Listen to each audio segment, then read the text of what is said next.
Hello and welcome to Dressmaking Amore. Today I'm excited to show you how to make this perfectly romantic yet perfectly easy Briar tiered ruffle maxi skirt.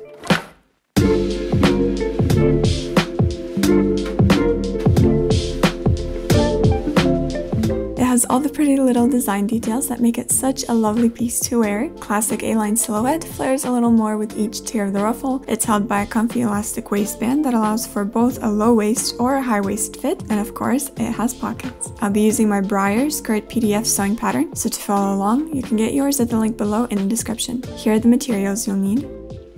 And please refer to your instructional booklet that comes with your pattern to choose your right size and print and assemble the pattern perfectly. Now this tiered skirt consists of rectangles of fabric, so you can create your own pattern by cutting out a few rectangles with the right dimensions, but for an easy project we'll be using my Briar pattern using a lightweight denim fabric. So here are pattern pieces cut out, the first tier, the pockets, the second tier and third tier, and the waistband. Also we have a lining that's optional, as well as an estimated elastic guide. Okay, let's get to sewing.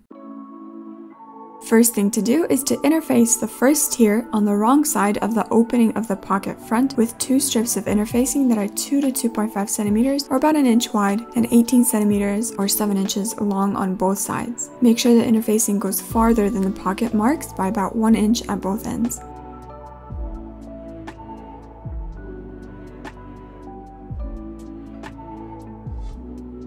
Opening up the first tier front, pin the pockets to it right sides together, about 4 centimeters or 1.5 inches from the waistline at the top. Flip to the wrong side and make some notches for the pocket opening guideline, drawing 1.2 centimeters out from the existing notches, and then complete the line.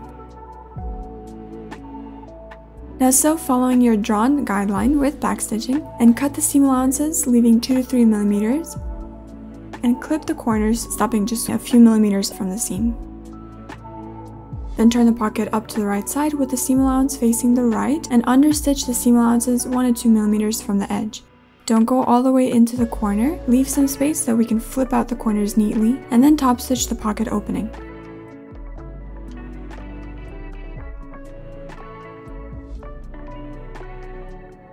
Now pin the pocket lining so that it matches up at all edges, right sides together with the sewn pocket. Sew all around, and then secure the sides of the pocket opening by sewing 3 stitches back and forth right into our top stitch at the sides. Then serge all the edges. Here at the corner, fold away the fabric so that you have a straight edge to work with, and remember to press in between each step for a high quality and neatly sewn piece. Now place the front and back of the first tier right sides together and pin, and sew, and then serge the side seams. Press the side seams towards the back and even out the bottom edge if needed. And now top stitch or edge stitch the side seam from the right side. And we'll do the same thing for the second and third tiers, sewing the panels into one big circle first and then sewing the side seams. Sew and serge, and then press the seams towards the center of the back panel, choosing which one will be the back, and then top stitching either 1 to 2 millimeters or 5 millimeters from the edge. Mark the centers and quarters on the second tier at the top and bottom, and on the top edge of the third tier only. On the top edge of the second and third tiers, place 2 rows of gathering stitches 6 millimeters away from each other, with the length of the stitches being 4 to 6 millimeters. After marking the centers and the quarters on the bottom edge of the first tier, we can flip out the second tier to the wrong side and place the first tier inside our second, pinning the bottom edge of the first to the top edge of the second. Match and pin at the side seams, centers and quarter marks,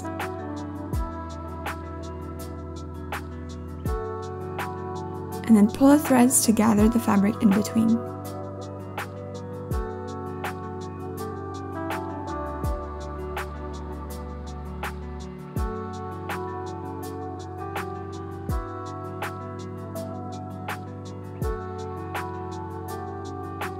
And sew and serge. Then turn the skirt to the right side with the seam allowances facing the first tier and top stitch or edge stitch the first tier.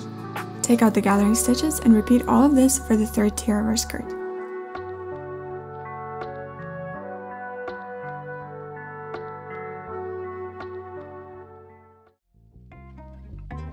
Included in our pattern, we have an elastic guide here, which you will need to adjust depending on your personal measurements, as well as where you want your waistline to sit, either low-waisted or high-waisted. So after you make your adjustments, fold the waistband right sides together so that we can pin and sew the short edge, and do the same with the elastic.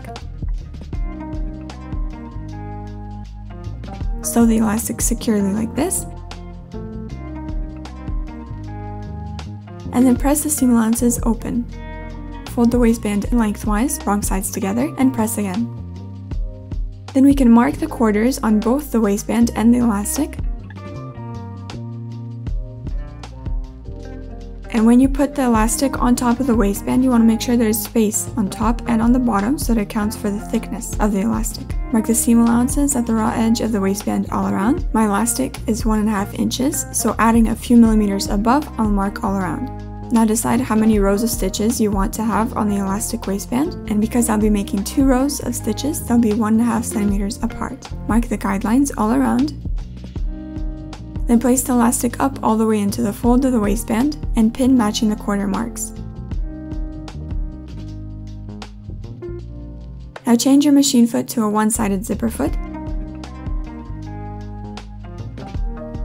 and place the first stitch alongside the raw edge following our guideline. A magnet placed here will help you control the evenness of your stitching. Now making a back stitch, stretch out your fabric and feeling the edge of the elastic so close to it. You also want to take out the pins as you go and place them back into the elastic parallel to your stitching. Then change the machine foot to a regular one and make 2 rows of stitches following our guidelines in the same way. If you take out the pins too early, your gathering elastic will be at an angle, so try to take the pins out at the last row of stitches as you reach them. Check for quarter marks at the waistline of the skirt and the waistband, and then turn the skirt to the wrong side and pin the waistband inside with the raw edge lined up with the waistline and all of our marks matching up.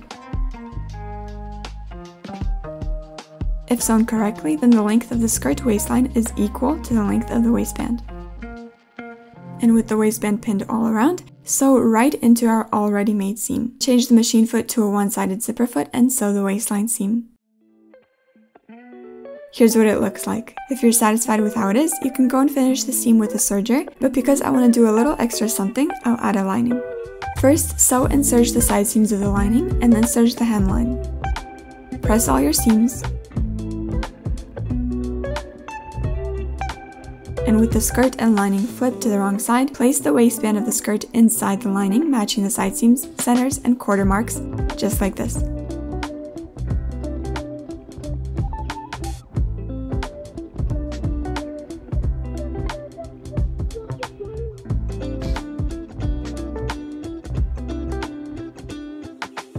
Sew the lining to the skirt. You can sew with the one-sided zipper foot in the same seam, or use a regular machine foot and sew right next to our previously made stitch.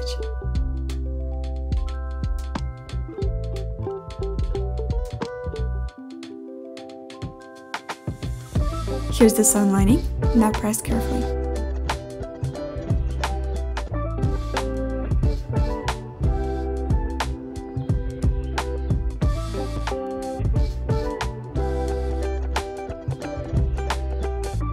To hem our skirt, I'll do a double folded hem. So for this, mark 3 centimeters up from the bottom edge on the wrong side all around, and fold the fabric up to the line and press. Then mark 3 centimeters up again, this time from the fold, and flip up the fabric and press and pin again so it stays in place. Now top stitch the hem. And giving our garment a finishing press like always, we are done with our charming Briar skirt.